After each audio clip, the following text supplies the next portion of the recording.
ओम शांति। अब हम बाबा को याद करेंगे। मैं आत्मा प्रकृति के बीच में बैठी हूँ। निराकार रूप में बाबा को याद करिए। मन में कोई भी बात हो बाबा को बता दीजिए।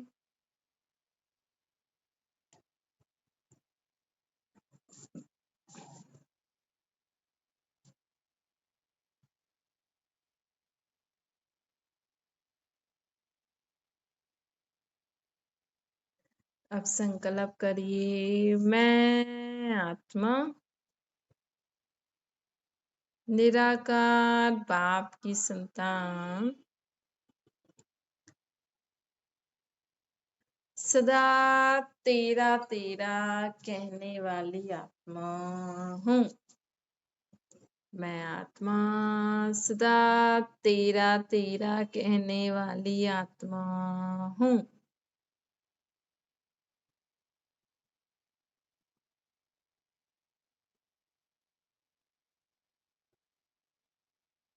मैं आत्मा तेरा तेरा कहने वाली आत्मा पहाड़ जैसी बात को भी रुई बना देती हूँ। मैं आत्मा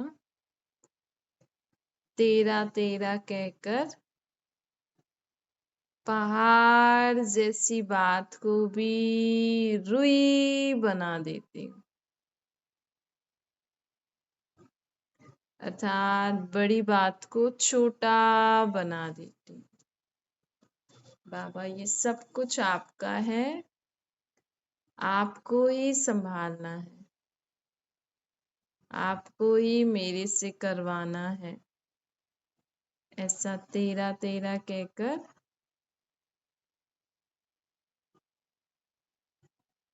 पहाड़ जैसी बात को भी रुई बनाने वाली आत्मा।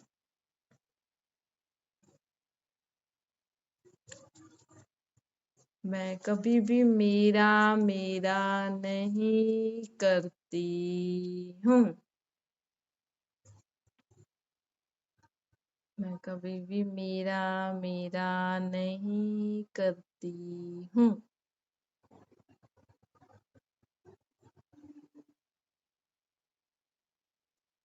मैं आत्मा हर जिम्मेवारी को निभाते तेरा तेरा कहकर सब बोझ से न्यारी रहती हूँ। मैं आत्मा हर जिम्मेवारी को निभाते तेरा तेरा कहकर सब बोझ से न्यारी रहती हूँ।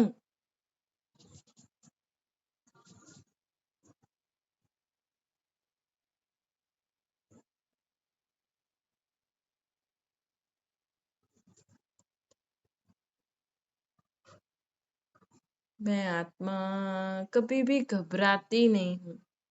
क्या करूं, कैसे करूं, बहुत जिम्मेवारी है। यह करूं व न, ये तो बड़ा मुश्किल है।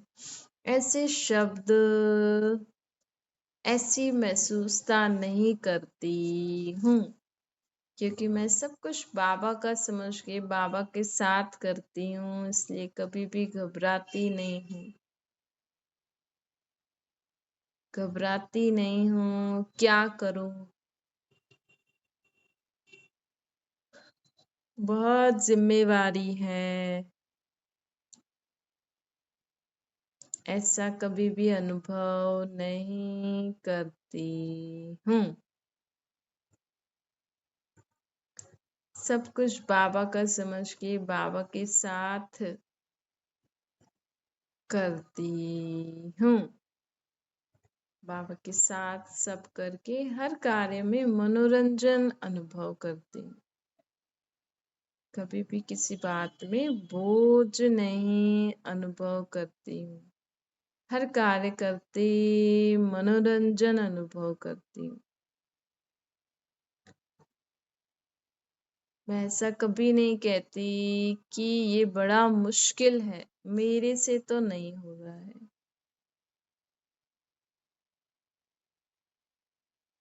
ऐसे महसूस करना मतलब बोझ अनुभव करना।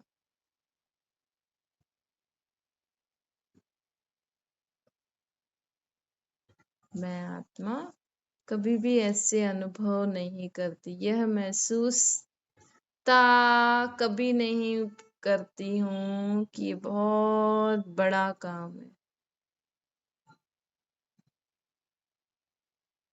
नहीं, ये तो बाबा के साथ तो हर काम छोटा ही है।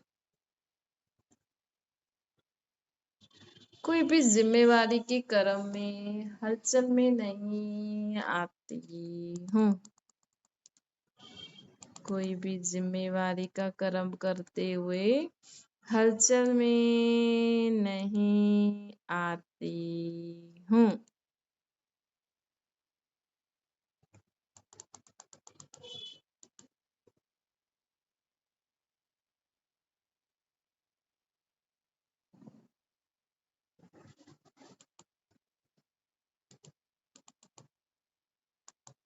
संकल्प करे, मैं सदा हल्की रहने वाली आत्मा हूँ।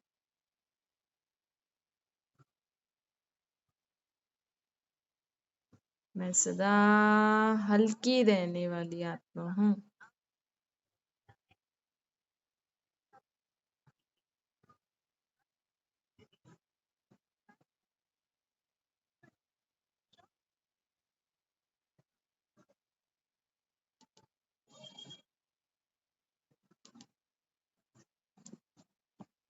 अच्छा, ओम शांति।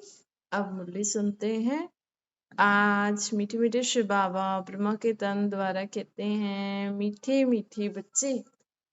बाबा हमें कहते हैं, कभी भी किसी को समझानी देनी है अगर आपको किसी बात की, तो धरनी देखनी चाहिए। धरनी देखो, सामने वाले की नब्ज देखो, अर्थात वो किस बात को कैसे समझ सकता है। समय देखो, ऐसे नहीं किसी भी समय हम किसी को कुछ भी बोलने लग जाए।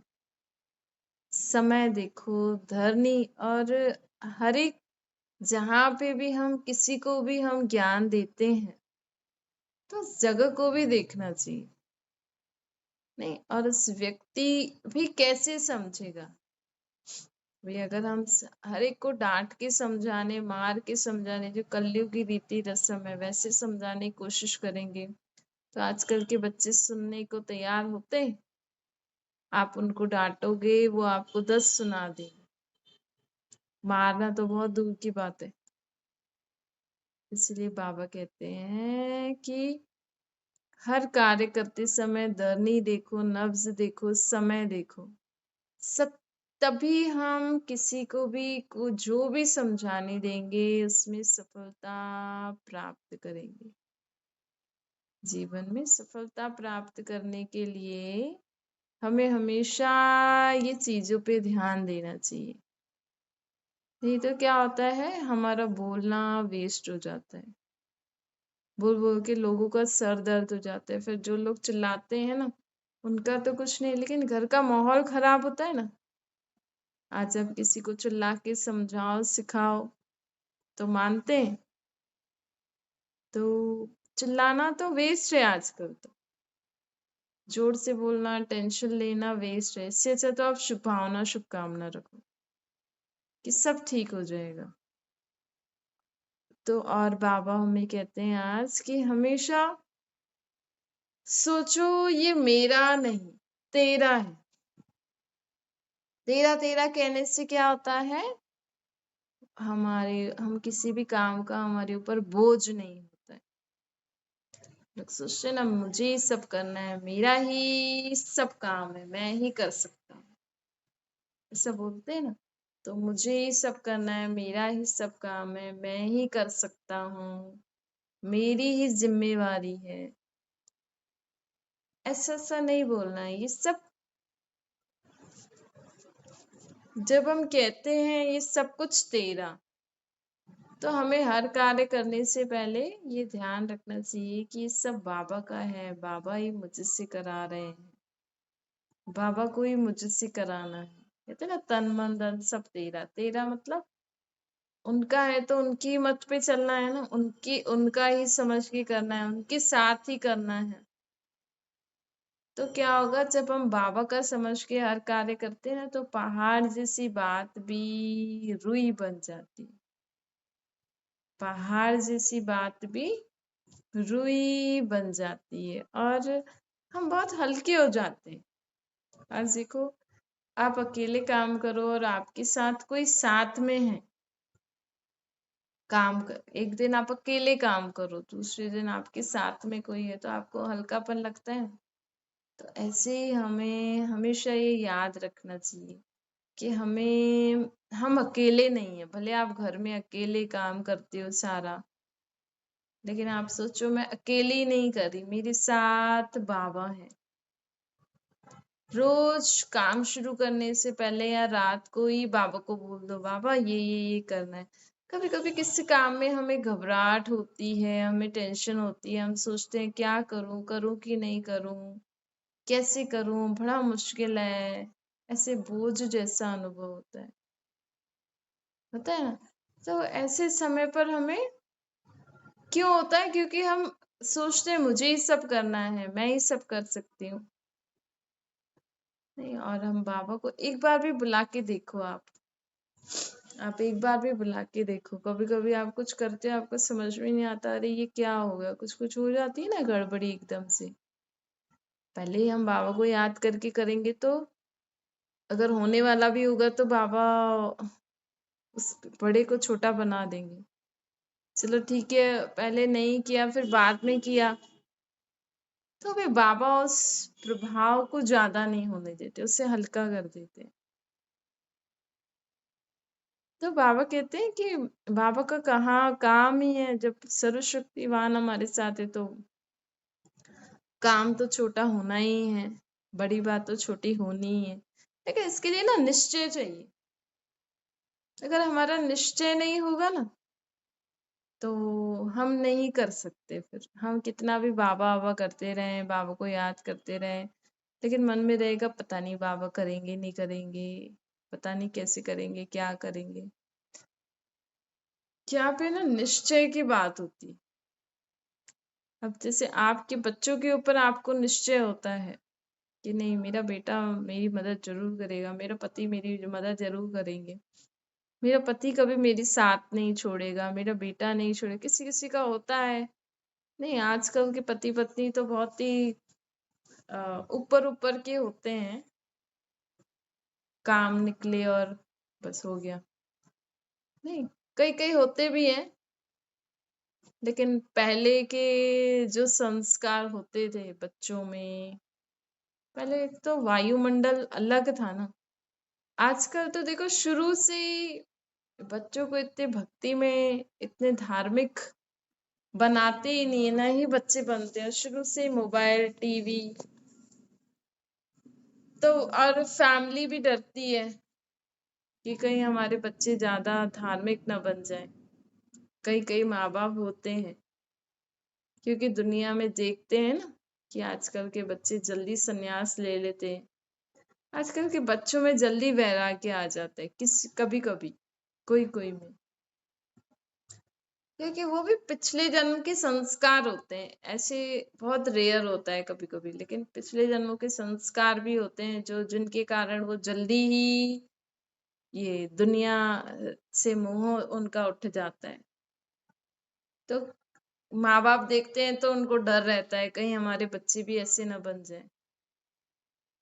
पर ठीक है, आपको पूरा नहीं बनाना, लेकिन थोड़ा बहुत तो रखना चाहिए। थोड़ा समय, और बच्चों को ऐसी चीजें का अर्थ समझाओ।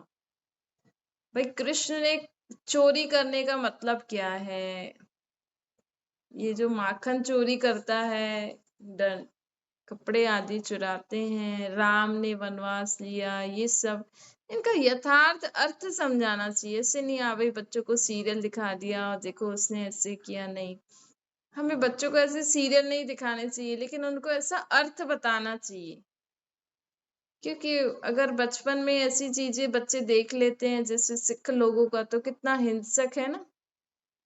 उन्होंने तो बहुत हिंसा, लड़ाई झगड़े, मतलब सिखों की कहानी तो बहुत लड़ने झगड़ने वाली है ना। तो ऐसी ऐसी बातें सुनते हैं ना, तो बच्चों में भी वो क्रोध के संस्कार, वो अपने ही भले धर्म के लिए ही लड़ना झगड़ना, कट्टरपंथी नहीं, हर बात का अर्थ समझाना चाहिए कि कैसे क्या हुआ। और अभी हम बच्चों को पहले वाली कहानी बताएंगे, भाई इन्होंने हमारे साथ ऐसा किया, मुस्लिमों ने ऐसा किया, ये वो। तो कई बच्चों के ना शुरू से ही, बचपन से ये दिमाग में बैठ जाते हैं कि मुस्लिम लोग खराब है, उन्होंने ऐसा किया। अब अगर आपके बच्चों को लोग बताएं, अगर आपके पूर्वज बड़ों ने आपके साथ बुरा व्यवहार किया, आपकी सास ससुर ने, और आप अपने बच्चों को बताओ कि आपकी दादी ने मेरे साथ ऐसा किया, दादा ने ऐसा किया, आपकी चाची ने ऐसा किया, तो आपके बच्चों के तो दिमाग में बैठेगा ना, मेरा दादा दादी खराब है, चाचा चाची खराब है ना, मेरे पापा खराब हैं।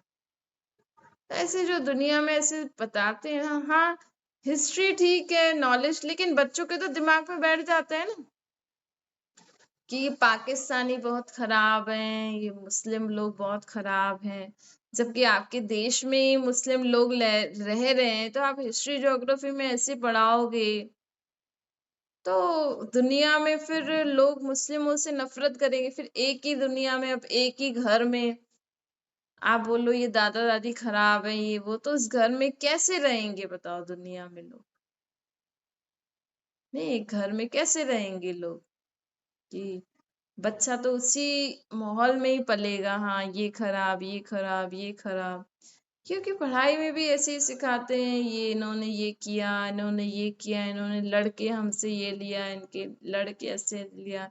तो बच्चों के दिमाग में भी लड़ाई झगड़ा, हिंसक बातें पढ़ाई लिखाई में भर देते हैं।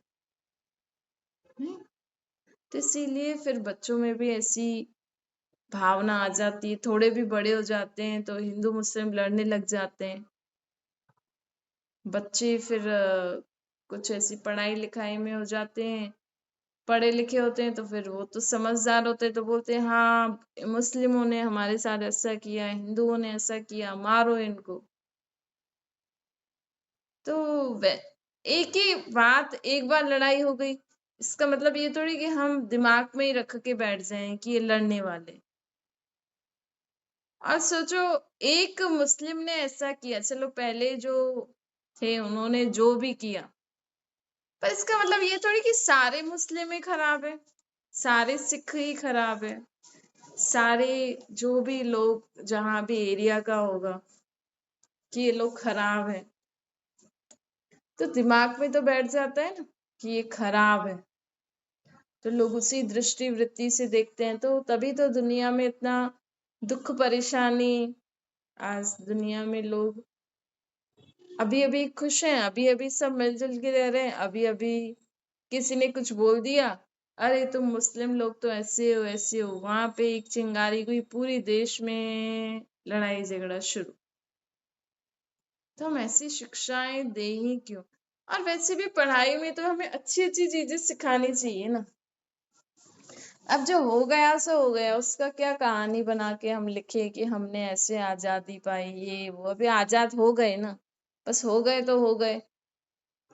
अब अंग्रेज लोग खराब है, अभी तो फिर भी ढक के, अभी अगर किसी कोई ज्यादा ही इमोशनल या ऐसा कोई इंसान होगा तो वो अभी भी अंग्रेजों से नफरत करते होंगे। अब उन्होंने थोड़ी जिन्होंने लड़ाई करी वो भी शरीर छोड़ के चले गए, उन्होंने भी अपना दूसरा जन्म ले लिया होगा, हमें तो नहीं पता किसने। अब आप बोलो, आप अपने पोत्रे दोत्रों को बताओ मेरे साथ आपकी परदादी ने ऐसा किया, वो बोलेगा परदादी गई, आप भी बूढ़े हो गए हो, अब हमें क्यों लड़ाई झगड़ा कराना सिखा रहे हो? नहीं, एक समझदार व्यक्ति तो यही बोलेगा ना। तो अंग्रेजों ने क्या किया, मुस्लिमों ने क्या किया, किया अभी तो आजाद हो गए, अभी तो खुशियां मनाओ। अभी क्यों ऐसी एक दूसरे के प्रति वो भावना रखें हम? क्योंकि वो वाइब्रेशन फैलते हैं ना। आज भी अगर देखो दुनिया में राम मंदिर बना, लोग सोचे हाँ मुस्लिमों ने ऐसा किया, कई लोग सोचते होंगे हमें इतना तंग किया, ये किया वो किया, मोहम्मद ने ये किया, हमारा सोना लेके चले गए, अंग्रेजों ने ऐसे किया। अरे किया किया, अभी क्यों ऐसे वाइब्रेशन फैला रहे हो? अभी क्यों आप अपने बच्चों को ऐसे सिखा रहे हो? क्योंकि फिर उनके दिमाग में भी यही बैठेगा।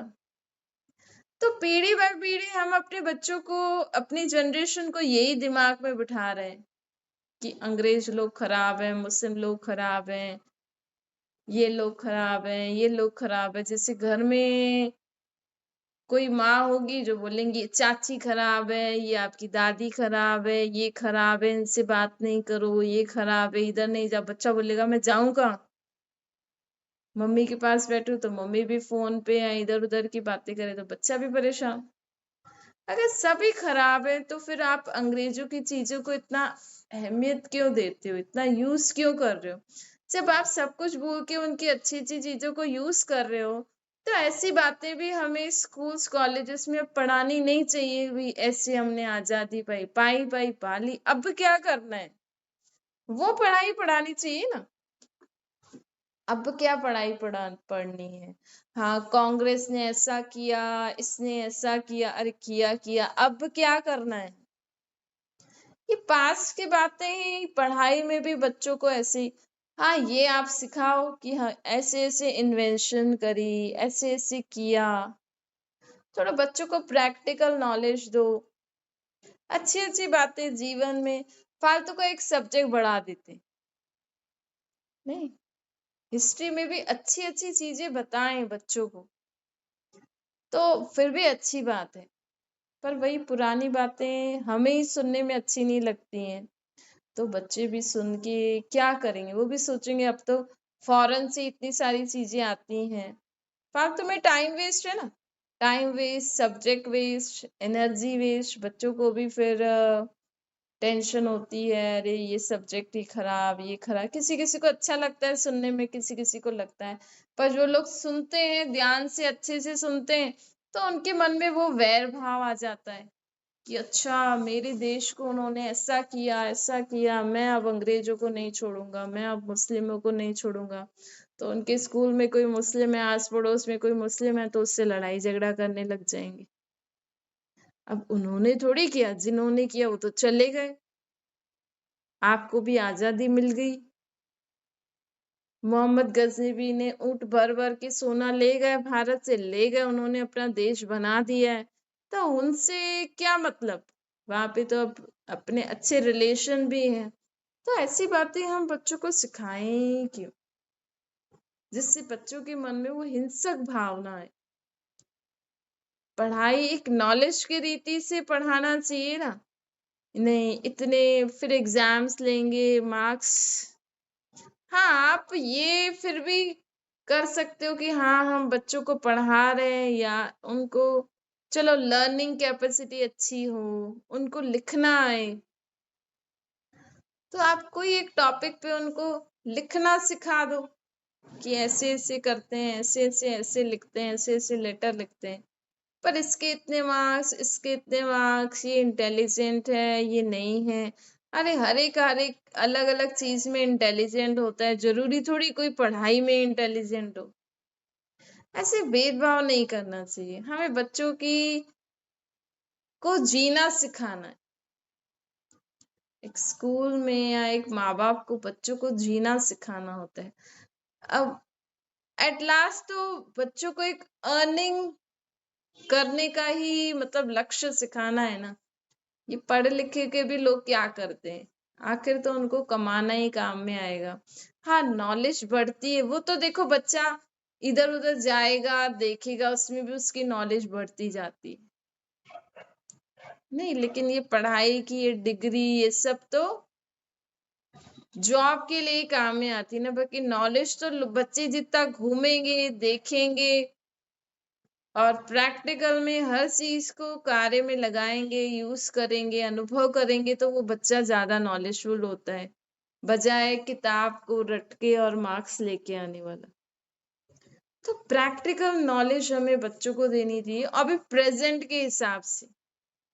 ऐसे नहीं इसने ये किया, इसने ये किया, बीजेपी ने ये किया, कांग्रेस ने ये किया, मुस्लिमों ने ये किया, वो बहुत खराब है, ये बहुत खराब है, ये अच्छे, सभी अच्छे हैं। हर एक ने अपना अपना पार्ट अपने अपने समय अनुसार बजाया। ये तो देखो परमात्मा भी कहते हैं कि हर आत्मा का अपना अपना पार्ट इस सृष्टि पर होता है। अब देवी देवता धर्म के बाद आना ही है इस्लामी धर्म, तो उनको अपने धर्म स्थापन करना ही है। अब धर्म भी स्थापना करना है, देश भी अपने धर्म के हिसाब से एक देश भी बनाना है, तो पैसा तो चाहिए ही सही। तो उससे भारत में ही था पहले तो पूरा धन, नहीं सत्युग त्रेता में सारा धन भारत में ही था ना, तो वो धन कहाँ से ले आते बताओ। इसलिए वो ले गए पैसा यहाँ से, शांति से तो कोई देगा नहीं, तो ऊँट भर भर के ले गए। अब उनका भी वर्षा था, खैर उन्होंने गलत तरीके से लिया, तो ऐसे शांति से लोग दे देते तो फिर वो गलत तरीके से लेते भी नहीं। अब इस्लामियों के बाद बौद्ध धर्म को आना था, उसको भी अपना धर्म स्थापन तो करना ही है, तो इसलिए उन्होंने भी धन ले लिया। फिर क्रिश्चियन धर्म वालों ने लिया, सब लोग भारत से ही तो ले गए हैं ना धन। सन्यासी धर्म में तो कोई धन की ज्यादा आवश्यकता ही नहीं थी। फिर मुस्लिम लोगों ने लिया, फिर सिख लोगों ने लिया। सिख लोगों ने भी तो कितना लड़ाई झगड़ा करके अपना राज्य प्राप्त किया ना, उनके उनमें भी तो हिंसक बातें हैं ना। एक देवी देवता धर्म वालों ने हिंसा नहीं करी, उनको अपना राज्य अपना धर्म परमात्मा द्वारा शांति से मिला। देवी देवता धर्म वाली आत्माओं ने माया पर विजय पाई, अपनी रूहानी शक्ति से अपने धर्म की स्थापना करी।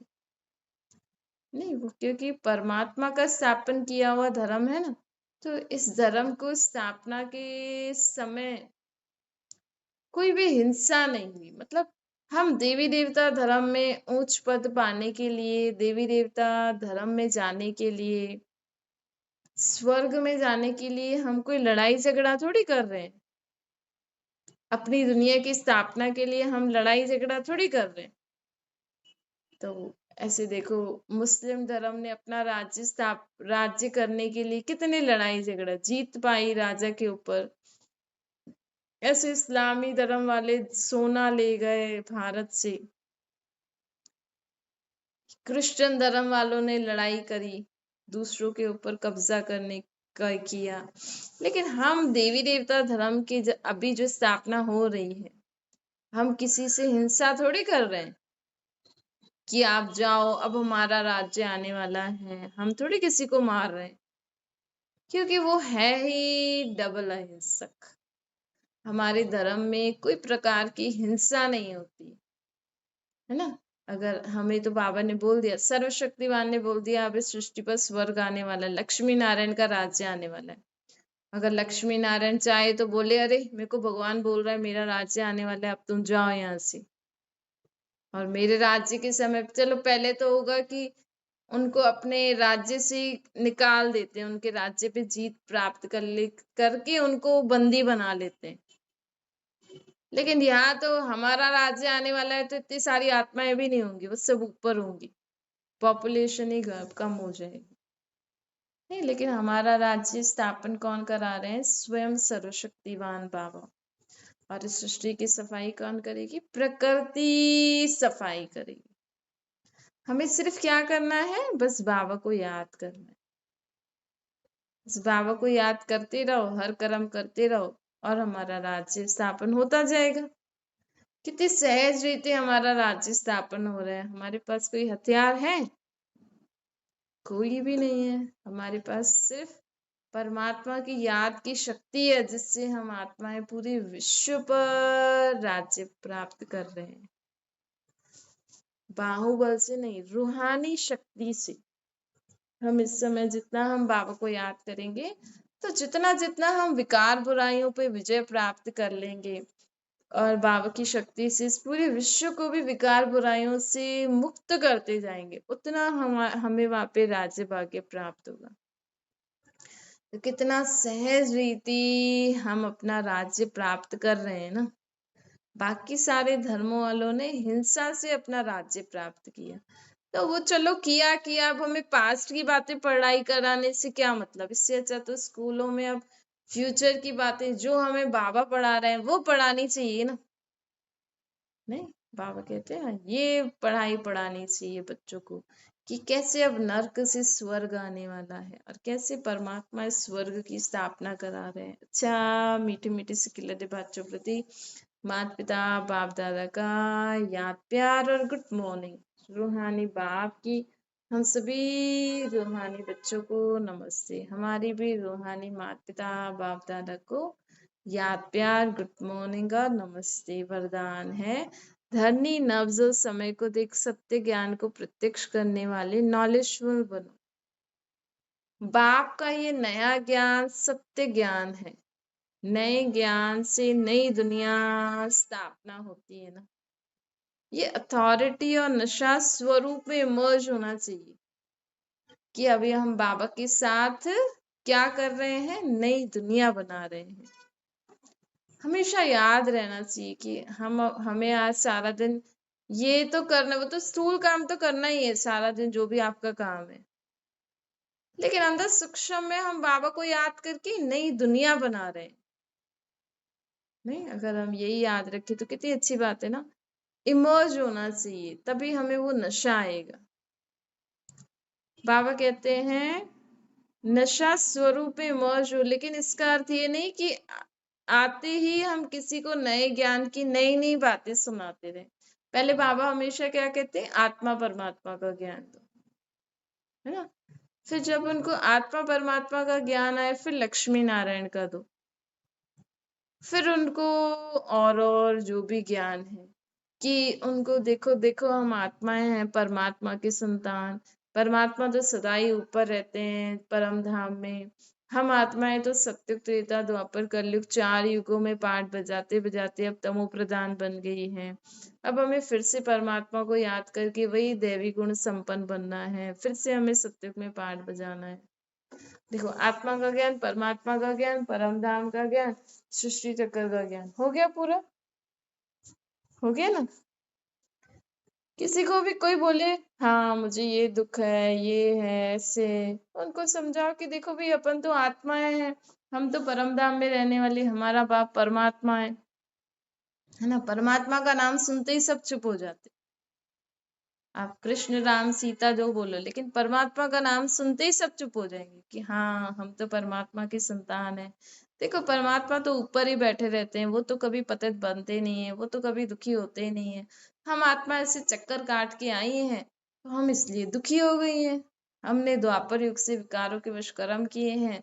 अब परमात्मा को याद करेंगे तो फिर से हम पावन बन जाएंगे, फिर से सुखी बन जाएंगे। इसमें परेशानी क्या है। ऐसे ऐसे किसी को भी हमें ना बातों बातों में आत्मा परमात्मा सृष्टि चक्र का ज्ञान दे दिया। और इस चक्र तो है ही सही, सत्युग त्रेता द्वापर कलयुग, ये तो भक्ति मार्ग में भी मानते हैं। मतलब बैठे बैठे हम उनको ऐसी ऐसी बातें सुना के उनका माइंड डाइवर्ट कर दो। लोग आए आपको बताने, अरे फलानी ऐसी है ऐसी, आप उसको बोलो कि अरे देखो हमने ऐसे ऐसे जन्म लिए हैं, हम तो परमात्मा के बच्चे हैं, हमने ऐसे ऐसे जन्म लिए हैं, किसी जन्म का कर्म होगा अपना, और क्या। इसमें वो खराब थोड़ी है, हमने भी खराब कर्म किए होंगे किसी जन्म में। बस उसको चुप करा दो। ज्यादा किसकी रामायण भागवत सुनने में बिजी नहीं हो जाओ। और वो बोले मैं बहुत दुखी हूँ, मैं बहुत परेशान हूँ। अरे हम तो परमात्मा के बच्चे, बहुत सुखी आत्मा है, हमें परमात्मा तो हमारा बाप सुख का सागर, और हम दुखी। माइंड डाइवर्ट करा दो, क्योंकि लोगों के पास दुख इतना है कि अगर हम उनकी बातें सुनेंगे तो पता नहीं क्या क्या क्या क्या क्या क्या बोलते जाएंगे। इससे अच्छा उनको बोलो देखो हम तो परमात्मा के सुखी आत्मा है। वो बोले मैं बहुत बीमार हूँ, बोले नहीं आप बहुत, आपका शरीर एकदम निरोगी है, तंदुरुस्त है, सब ठीक हो जाएगा, एकदम सब ठीक हो जाएगा। ऐसे ऐसे बोल के उनको भी पॉजिटिव एनर्जी, पॉजिटिव वे में ले आओ। तो बाबा कहते हैं हर आत्मा की इच्छा देखो, हर आत्मा की नब्ज देखो, और बाबा का सत्य ज्ञान निर्भयता की शक्ति से हमें देना है, तभी तो ये ज्ञान प्रत्यक्ष होगा ना। ऐसे तो लोग सुनेंगे नहीं, ऐसे उनको चक्कर का ज्ञान भी दे देंगे। देखो हमने ही ऐसे चक्का लगाया है, किसी न किसी जन्म में कर्म करके आए होंगे, चलो चक्कर का ज्ञान भी उनको दे दिया।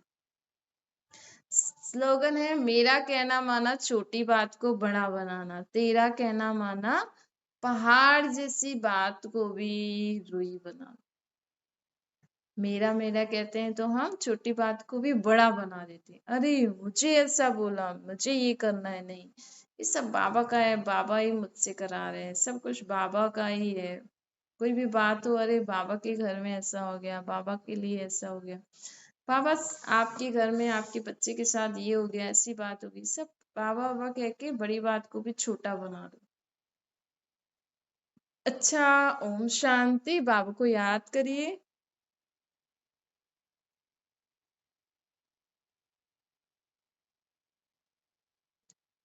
वरदान लिख लीजिए।